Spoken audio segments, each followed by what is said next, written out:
Assalamu alaikum sakiraaɓe laaroɓe amin e nanoɓe amin hawde radio enta TV international. Bano min bowi min ɗo waddina mon taskaram amin je koɗo kode. Min hande fu andamin min ɗo wondi be Professor Usman Bello Abubakar daga El Press. Professor jaɓɓama. Professor aran nanoɓe amin be laaroɓe amin yiɗa e anda ko ɗume on mo kuuɗe El Press ɗum. Kon El Press ni El Press kam ɓe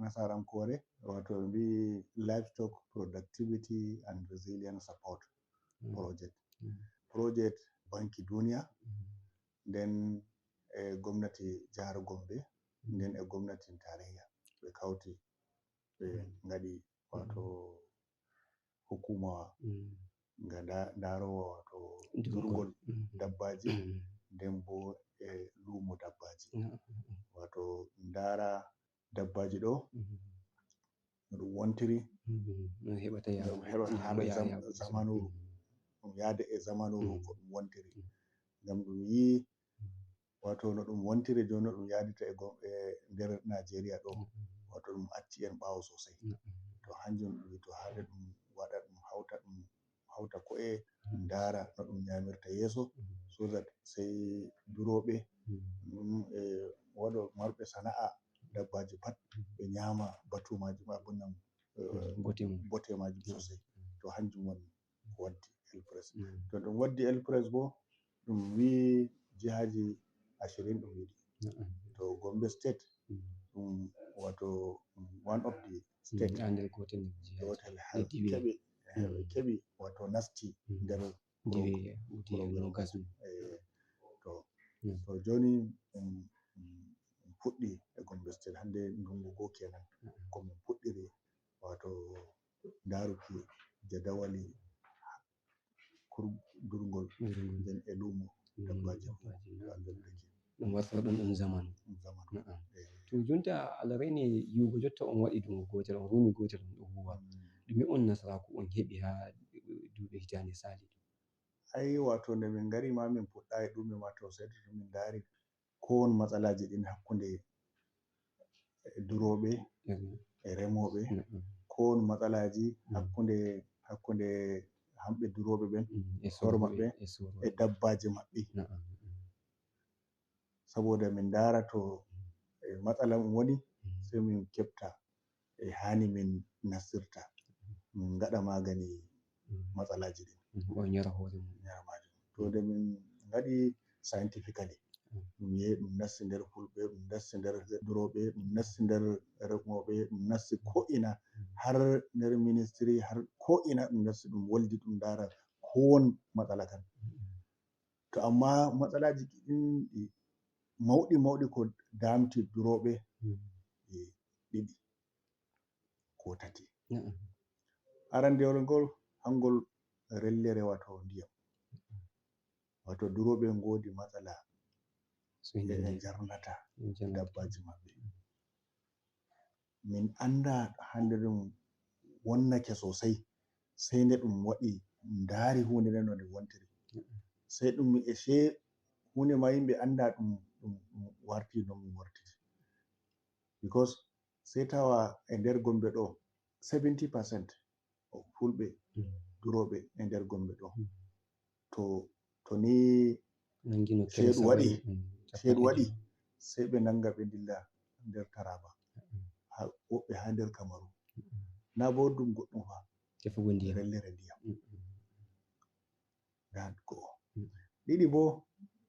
ɗiɗaɓo bo wato fellere wara e dabbaji daroto wato burti ɗin yowa burti e ladugaje e dabbaji e daroto pat wato ɗi jamama burtoli ɗin ɗi jadake ɗi koshama sai tawa ta nangi burtol ko jaha ɗo e ɗo sai tawa goɗɗo yadake remi fellere nden ta hoshi ma a yahi a hani e dabbaji jaha dura sai tawa waɗi ngesa ɗon to ngol hanjum ma woɗi waddi habre chaka remoɓe e duroɓe ngam marɗo dabba pat wawata acca dabba muɗum nyamayi yarayi, dole nga nyama, dole nga yara. To ni bo nga yarai nga nyamai, to dole sai a nasti ngesa goɗɗo, sai a nasti to ma ndiyam tefatama sai a nasti ngesa goɗɗo jata dabbaji ɗin jara. To bo nyamdu ɗum ma dole sai a nasti ngesa goɗɗo jaha ɗi nyama. To mo ngesa fu bo nastani muɗum fu shikenan sai ɗum warti haure, sai ta ɗum haɓi wala jonde jam. To hanjum min mbi to damuwaji ɗiɗi ɗi no hani ɗum watta. To joni hukuma elpres min dari min mbi to ha min dara ɗiɗi ɗi min dara noɗi wato min gaɗata min nyamata hore maje saboda ɗum heɓa jonde jam. No gatta pat to wala jonde jam ai wala ko gatta ma joɗo. Hanjum sai min puɗɗiri no ɗum joɗorto jam hakkunde remoɓe e duroɓe dabbaji. Hanjum min mbi to ha min puɗɗira wadduki ndiyam taw. To min nassi min dari wodi e ɗum heloto ndiyam ɗam joɗo nder ndungu ɗam ɗen nasta ɗam joɗo ha to sheɗu waɗi bo dabbaji keɓa njara. Hanjum sai min puɗɗi fu min gaɗi ka utukiɗi, min gaɗi ka utukiɗi e min utoya e wala ɓe ngala fellere bo ɓe ngala wala wendu bo sai min dara bohol. Bohol bo sola min gatta manga jarnowa dabbaji ba dubbure ko ɓuri non. To min dari sai min gaɗa. Joni ndungu gotu ko min gaɗi ɗo min gaɗi bohol waɗi 63. To min gaddi bohol ɗo dabbaji ɓuri dubbure njarai to weti bimbi. Nden bo wala ko yaluma e hite lantarki, wala ko nange tan ɗum hudata wadde. To min gaɗi ni nden bo ndungu ngu nastuɗen joni ɗon ma min godi boholji banin non min gaɗai bo. Nden bo wodi beli ɗi asdam fu min bo'ina ɗi min saboda ɗum heɓa ndiyam. To ɗum heɓi ndiyam nden bo ɓangare durgol bo wato ardiɗo wato Gombe State Alhaji Muhammadu Inuwa Yaya CON wato hokki min dama min dara burti nder Gombe State pat min dara ɗi min didita ɗi min dara eɗi sukki pat min sukkita ɗi e remoɓe koshi pat min gartira ɗum nden bo e fellere wato laduji durgol dabbaji pat min dara.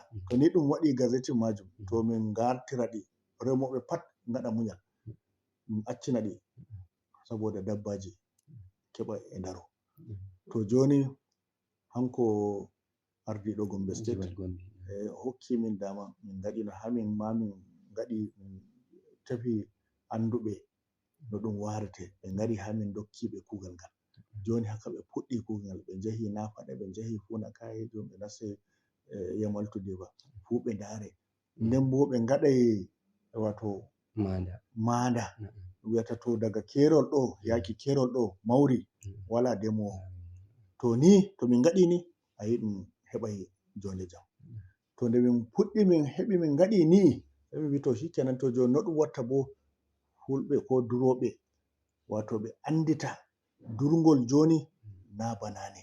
To joni min anditiri ɓe keɓta cewa durgol ngol a waɗai ngol ngam keɓa economic benefit wato keɓa wato no kutortoɗa rayuwa maɗa, keɓa jogoɗa hore maɗa, jogoɗa lenyol maɗa, jogoɗa moye ma hedi kosam bu'e na'i mai sille mai pat ɓe ɗo hosa sora.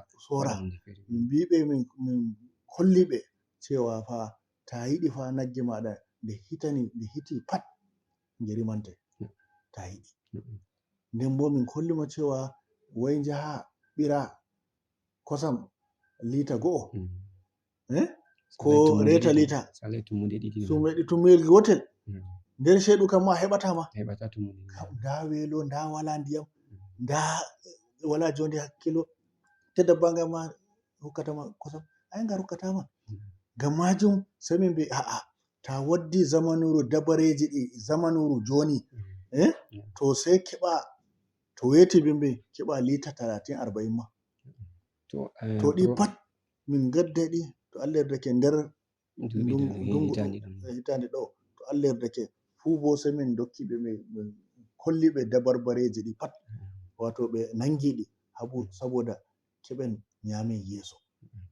To yugo a arti a volli ha dow hala hitande ɗo ni ko on waɗata ha hedi tiggugo leɗɗe, ngam mo mari dabbaji ha ladde pat yiɗe ɓe viya wodi leɗɗe ɗum vallita dabbaji mon, ko ɗume on waɗita ko bo on waɗata, on waɗi ko bo on waɗata hikka ha dow mai.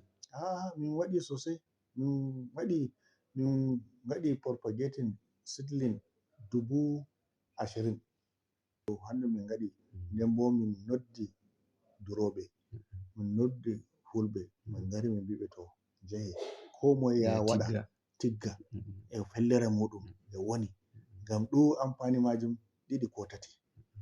Go'o rokkete hendu njamru, ɗiɗi hokkete ɗowdi, tati dabbaji maɗa ma a fe'aina ɗi nyama, nden nayi bo ha joni a heɓai wato yanayi fellere nden pat sai giya nde woɗiti. Kona non to hanjum min gaɗi ɗumma min gaɗi 20,000 hitande ne ma bo min fuɗɗitai 20,000. Ono emin laroɓe amin ɗoni min waddi fobde taskaram amin je koɗo kode be professor Usman Bello Abubakar. Min foɗo labangal hande Kamal Hammajo, miɗo wiya mon salamu alaikum.